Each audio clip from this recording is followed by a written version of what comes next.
Good evening and welcome to the recap of the Cohasset City Council meeting for February 10th, 2025. We had resident input from a resident that wants to discuss the idea of possibly expanding pickleball options in the area, and we'll see what that might lead to as time goes on. We approved a request from the Itasca Historical Society for exempt status to be able to use the community center for a purse bingo that they're going to have in September.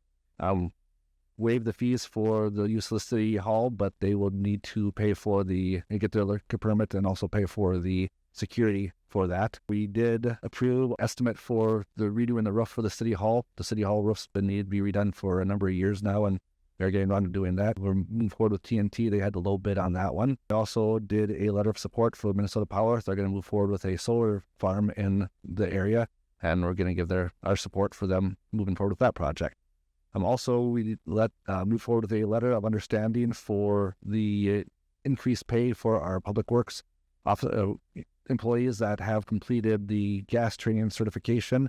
This is going to be for them to be able to do inspections and certifications of our gas lines instead of hiring that process out. So along with the added training and certification that they need to be doing and the added work that they'll be doing, this will be compensation increase for them for that.